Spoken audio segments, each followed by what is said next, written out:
On September 24th, firefighter Louis Caccioli told People Weekly point blank, "We think there were bombs set in the building."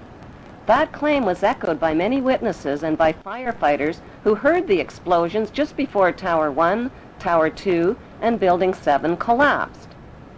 The steel-supported twin towers were built to withstand the impact of a passenger jetliner, yet the official explanation for their collapse is that the burning jet fuel heated the steel support beams and caused them to buckle. Expert independent investigators insist that it's impossible for jet fuel burning in oxygen to melt steel, and that most of the jet fuel burned up outside the buildings in clearly visible fireballs. After the crashes, the white smoke turned black, indicating cooling temperatures, not rising temperatures as reported.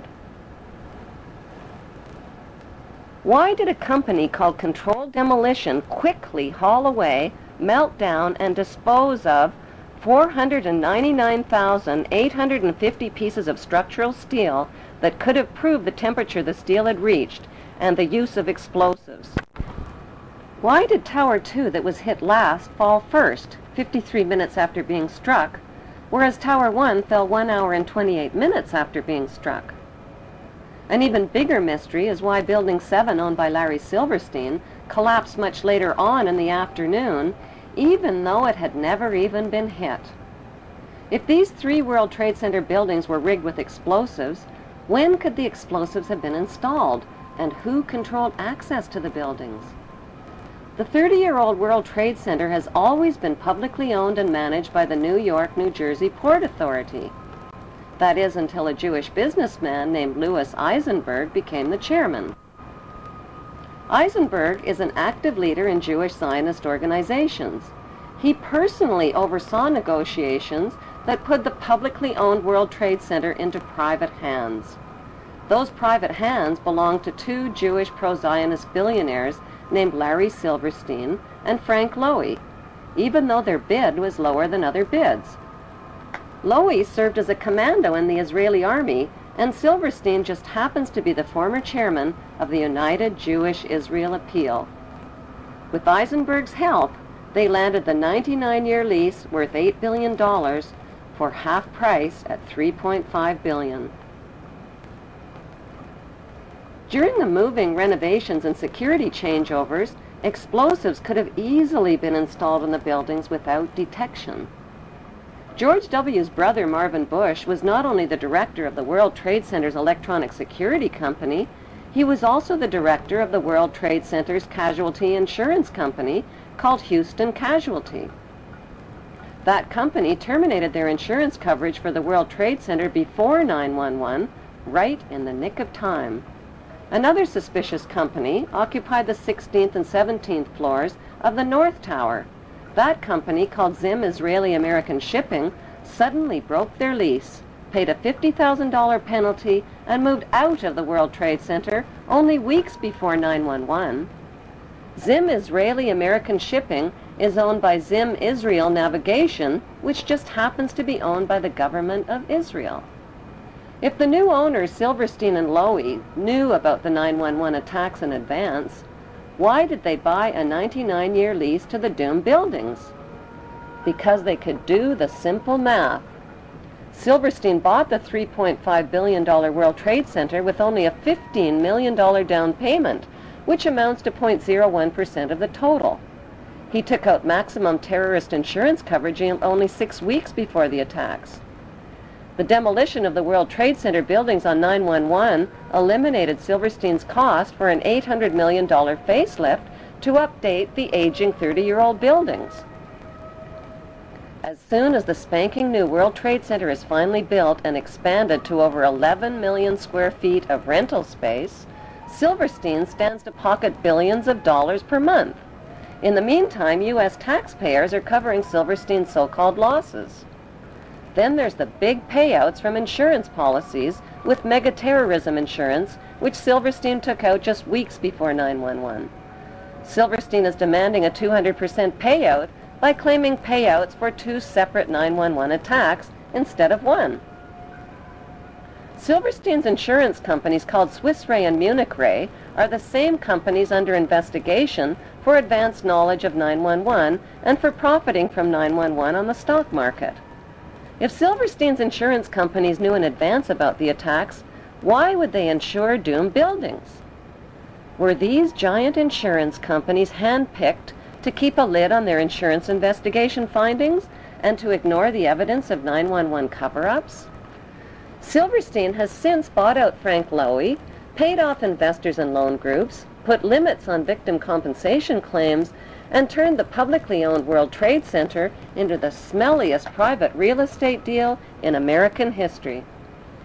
George W. Bush threw up permanent roadblocks to stop an independent investigation of the 911 events. When the 911 Senate Committee report was published, 27 pages that would have connected international banks to 911 were censored. On October 30th, 2003, a CBC television documentary investigated the 10-year friendship between the Bush family, the bin Laden family of Saudi Arabia, and the Saudi royal family.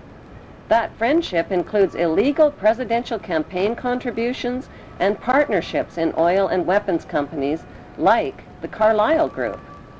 Since 911, 2,500 relatives of victims filed trillion-dollar lawsuits against 7 international banks, against the Saudi friends of the Bush family, and against the U.S. government for suppression of information.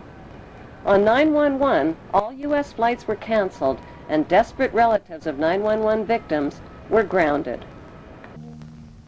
48 hours later, September 13th, an update.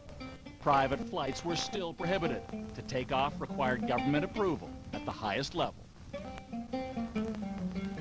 That morning, Prince Bandar of Saudi Arabia visited the White House.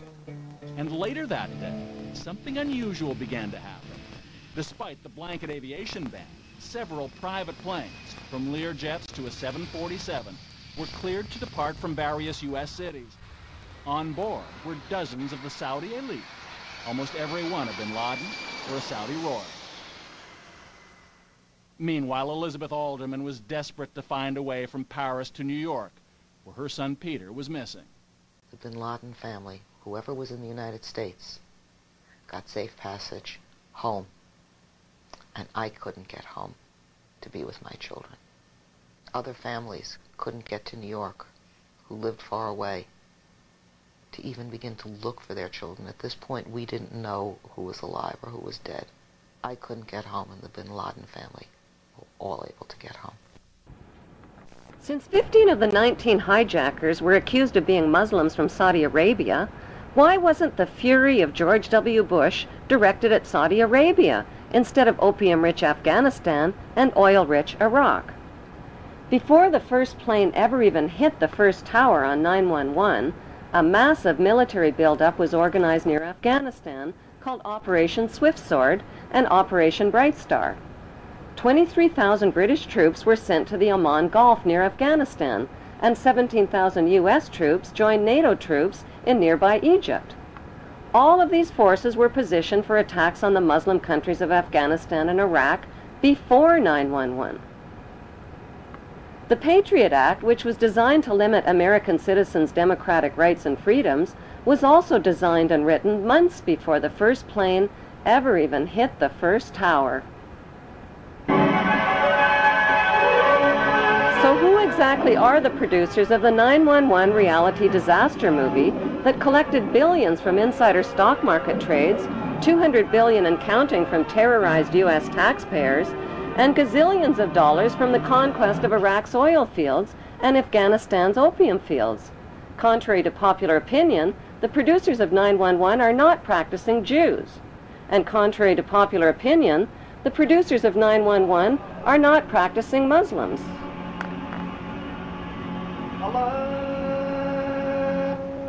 They are a secret network of international pirates who identify with no nation, no national flag, and no established religion. Their flag is the skull and crossbones, and their god, G-O-D, spells gold, oil, and drugs. It is important to understand the difference between the term Jews, Hebrews, and Zionists.